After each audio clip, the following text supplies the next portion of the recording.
Nobody wants you here. The chandelier shone like 1,000 icy eyes, shedding their cold light over a room full of studied smiles and champagne laughter. I stayed right at the edge of the grand entrance to the Thompson estate in Napa Valley, holding a small velvet box wrapped with a gold bow. Inside was a pearl necklace, authentic ones that I bought on a business trip to Tokyo. Almost 10 years ago, I saved for this day for her. Emily was in the center of the radiant crowd in her custom-made emerald green dress. It was everything I always dreamed it would be: elegant, successful, admired. She didn't see me at all to begin with. I took a few hesitant steps forward, forcing a smile as I approached the edge of her light. "Emily," I said softly, extending the gift. She turned around. Her smile vanished. Her eyes first scanned my simple brown dress, then my worn shoes, and then the box. Her lips tightened, and before I could speak again, her voice cut through, clear and sharp. "Get out of here, nobody wants you." The laughter died away. The conversations fell silent. Dozens of well-dressed strangers turned to us like viewers of a drama they didn't want to admit they enjoyed. Ethan, her fiancé, gave an amused chuckle. Mrs. Claire Thompson, her mother, dressed in an elegant cream suit, outlined a knowing smile. I said nothing. I extended the box again, not pleading, just firm. Emily took it without looking at it, squeezing it in her perfectly cared-for hand as if it burned to hold it too long. "This is no place for you, too bad," she added more quietly but sharply. "You should have called first." I nodded once. My throat closed, but I would not give them my tears. "No congratulations here," I whispered and shook my head back. As I walked toward the exit, I felt the sting of every glance on my back. The murmurs grew behind me. I didn't need to hear the words to know what they were saying. Poor thing. How hard it must be. How hard it must be. I'm sure she's alone. I went out into the cold night air and adjusted my coat. My hands were shaking, but my back held straight. I didn't look back. In the morning, I wouldn't be here. In the morning, I would start doing what I never did in 70 years. Live for me. I wasn't always invisible. There was a time when I was everything for a girl who couldn't sleep without my hand in hers. Emily came to me when she was 2 years old, abandoned and silent, with eyes too big for someone so small. I wasn't destined to adopt, single, without savings, working nights in a laundry and days in a warehouse, but I couldn't have turned my back on her. I told her, "Social worker, I'll figure it out." And I did. 3 jobs, no vacation, no new clothes. I skipped birthdays, dreams, relationships. Love became something secondary. My only concern was food on the table and books on the shelf. I rented every apartment we lived in. Nothing had my name on the mailbox for over a year. But what did have my name on it was the company I founded in a back room of a winery, Reed Logistics. It started with a rusty pickup truck I bought at an auction, a laptop borrowed from a friend, and a notebook I updated between cleaning shifts. I didn't plan to build a company, I just needed to build a future. I used the same brown coat for 7 winters to pay for Emily's violin classes. I once sold my long-forgotten engagement ring to buy her a suit for a debate tournament. She never asked for it, she never knew I did it. That was the point. I told myself the simpler I seemed, the safer we were. Nobody would suspect anything. Nobody could take away what they didn't know existed. So I built in silence, invested carefully. I grew the company like a child you protect from the world until it's ready. And the week passed, just 7 days before Emily's engagement party, I sold it $150 million. No fuss, no press, no uncorking the champagne. I signed the final papers in a discreet lawyer's office in the city center. Then I took the truck home with bags from the market in hand, wondering how it would feel to rest at last. The response came sooner than I expected, but not as I imagined. Emily had no idea, not because I didn't ask, but because she never questioned. She assumed the woman who bought her books in secondhand stores was the same one who couldn't allow herself to dream. I didn't correct her. And what did it matter? She had her world, her upward path, her handsome man, and his family in impeccable suits. What could I offer her that wouldn't embarrass her? Still, I thought she would accept my gift, at least my presence. Instead, she gave me an answer I never asked for, loud, sharp, and definitive. And now, standing alone in my apartment with the unopened box of pearls weighing on the counter, I picked up the phone and dialed the only being who knew the truth. "Lucy," I said, "it's time." That night, I cried like I hadn't in decades. It was not a silent cry you swallow so no one can hear. They were sobs, deep, heartbreaking, that came from a place older than my voice, older than my body. They came from the part of me that built a life full of sacrifice and silence, only to be thrown like rubbish at the foot of my daughter's ambitions. I snuggled up on the edge of the bed, still in the dress Emily mocked, and I let it come out. I didn't bother to wipe the tears. There was no one else to be strong for. Ethan's family always made their contempt clear. Their smiles were polished, but their eyes judged at every meeting. I was the shadow they expected Emily to leave behind, the one that smelled slightly of chlorine and modest dreams. But Emily was always different, or so I thought. Even when she walked away from our one-room life, I held on to the soft parts of her that used to whisper, "I love you bigger than heaven, Mom." I thought maybe she was overwhelmed, distracted. I made excuses for her even when she stopped calling just to say hello. Now I knew the truth. She didn't just outgrow me. She stood on her side, looked me in the face, and chose their approval over my presence. That was the straw that broke the camel's back. I got up, knees rigid, body heavier than that morning, and walked to the kitchen. The box of pearls was still there, unopened. I kept it in a drawer, locked it, and took my phone. "Lucy," I said with a hoarse voice, "it's time." No questions asked. Lucy knew this call would come. She handled everything with the same efficiency that helped me hide $150 million in plain sight. In the morning, I had packed what mattered: my passport, 3 suitcases, and the few photos I couldn't leave behind. I left the rest, the furniture, dishes, that coat with a patched hem, for someone else to decide its value. I took a car to the airport, got into a small private flight Lucy arranged, and saw Napa Valley vanish under the clouds. In a few hours, I landed in Sonoma, where my house waited silently among the vineyards, ready for me to remember who I was before becoming forgettable. From the sun-warmed patio of my house, I looked at the vineyards stretching toward the hills and tried to breathe. The air smelled different here, dry, honest, mineral.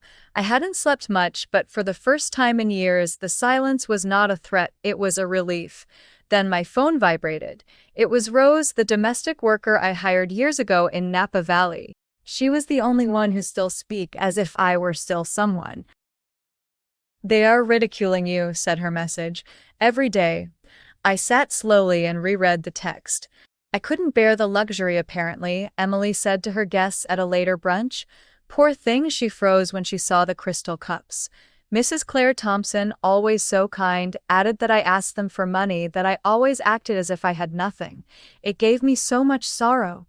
And Ethan, blessed be he, told his colleagues I lived on a pension and coupons that Emily had collected for me out of kindness.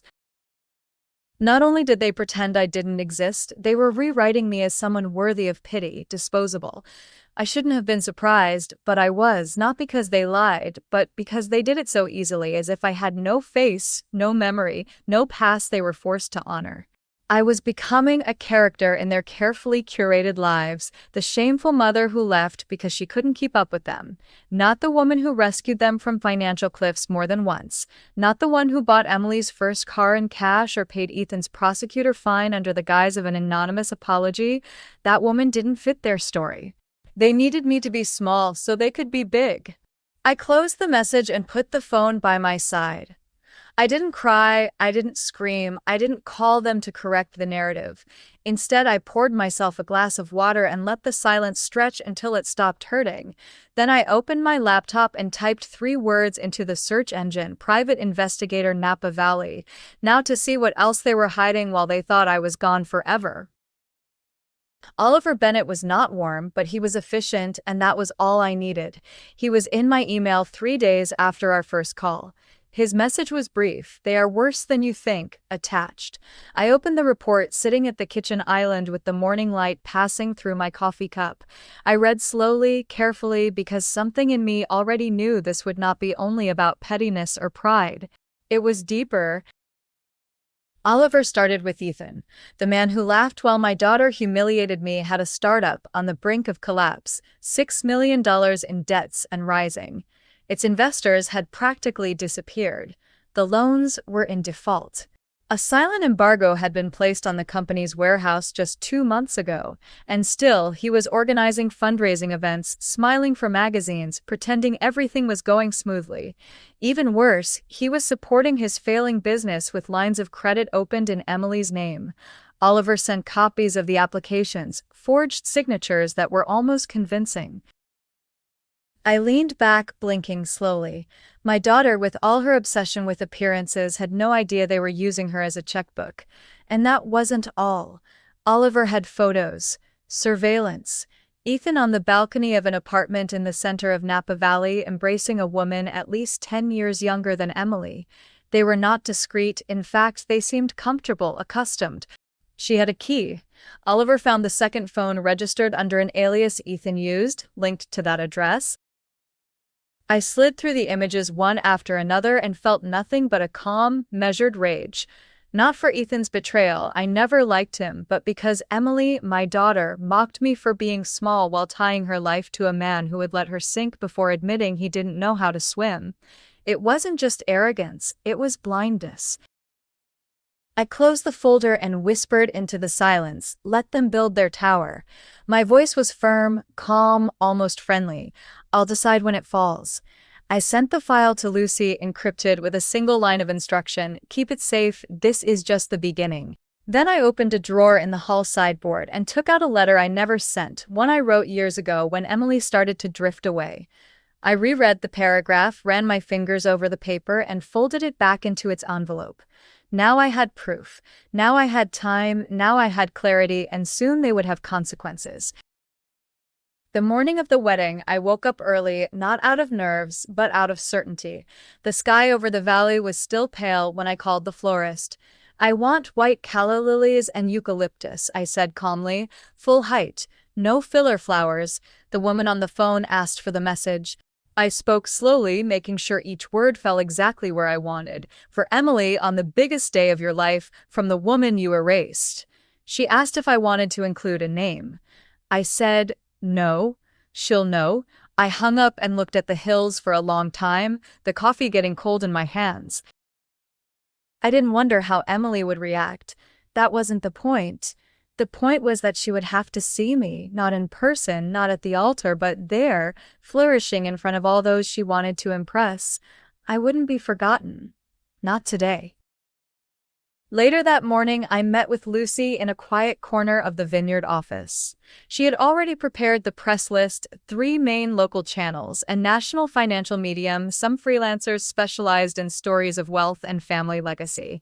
They thought I was going to announce a foundation grant. I let them believe it. The press conference was scheduled for 2 p.m. right when Emily would walk down the aisle. Lucy hesitated before leaving. "Are you sure you want to do this like this?" she asked. Her voice wasn't judgmental, just tired. I nodded. They created the story. I went back to my room and chose my outfit with silent precision: black dress, a pearl brooch that Emily gave me before she knew the price of things, hair up clean and elegant. There would be no shouting, no tantrums, no speeches of revenge. Only facts, only clarity, only the sound of glass breaking from a distance long before someone realized it was already in pieces. By the time the piano started in that church, I was already sitting under the warm lights of a hotel lounge, ready to tell the truth. The room fell silent the moment I stepped onto the small stage. A wall of cameras blinked at me, the journalists opening their notebooks with half-curious eyes. I stood behind the lectern in my fitted suit, the diamond brooch catching just enough light to make them wonder. "My name is Alma Reed," I started. "For 40 years, I lived in silence. I built a transportation company from zero. I worked 3 jobs while raising my daughter alone, and I sold that company 2 weeks ago for $150 million. There was still no reaction, just pens scratching faster. What they don't know is that I paid for all of Emily Reed's education, from kindergarten to graduate school. I bought her first car, I helped with the down payment on her house, I paid her fiancé's prosecutor fine without ever asking for a thank you.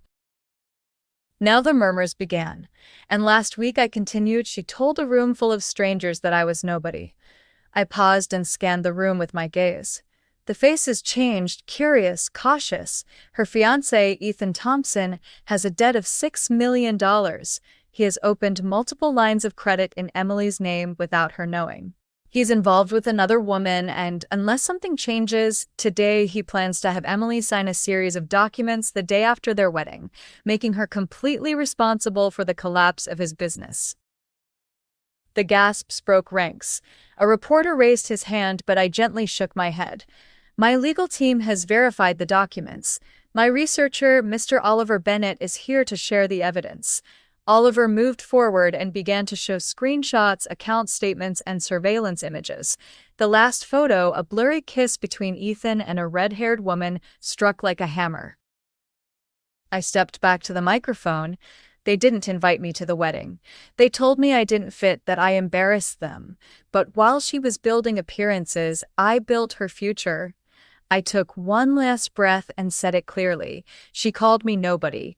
It turns out I was the only someone who always stood by her side. I left the lectern amid a chorus of flash questions and disbelief. I didn't answer any. I didn't need to.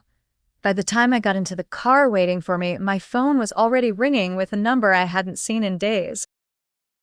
It was almost midnight when the entrance intercom rang. I knew before I looked at the screen that it was her. The posture, the hesitation, the way she pressed something against her chest as if it could protect her from what she had done. I opened the gate, but not the door. She found her way through the silent path, her heels staggering on the gravel.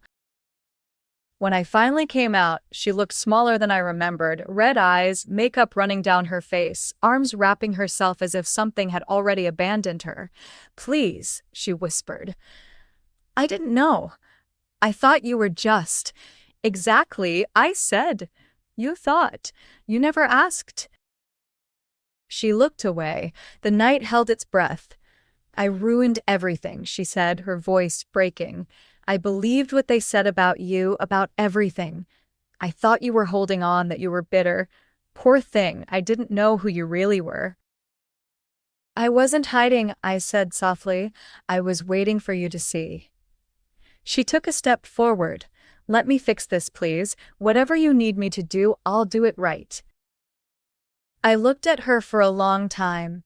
"My daughter, my blood, a stranger. Love doesn't erase," I said, "but trust doesn't forget."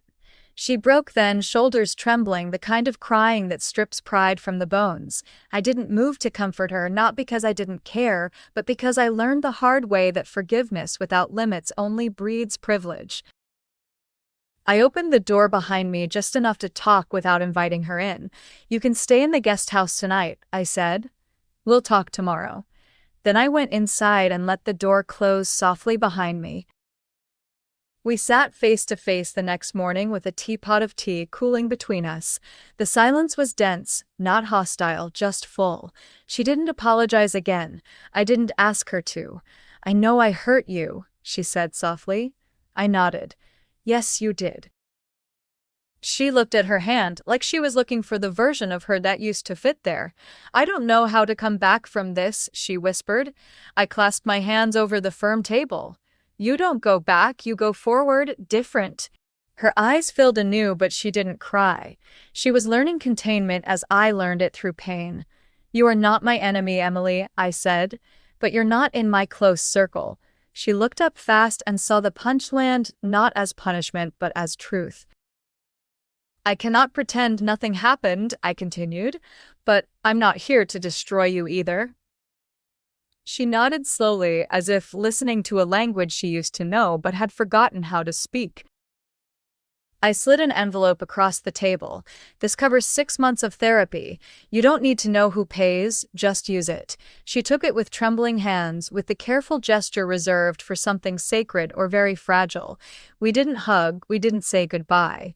She stood up, tucked the envelope under her arm, and walked toward the door. She didn't look back, but she didn't slam the door either. While the sound of her car faded down the gravel road, I turned toward the window, the morning sun breaking through the fog. There was peace in letting go, but there was power in knowing when not to reach back. 6 months have passed. The headlines have vanished. The wedding scandal turned into old news, replaced by newer betrayals, fresher gossip. Ethan disappeared between court appointments and debt collectors. Emily got away from everything: social media, public appearances, even me. I didn't chase her. Instead, I stayed here in the stillness and rebuilt something for me. I founded an organization in Sonoma under my mother's maiden name, the Reed Initiative, dedicated to helping single mothers start small businesses. No press releases, no photo shoots, just action.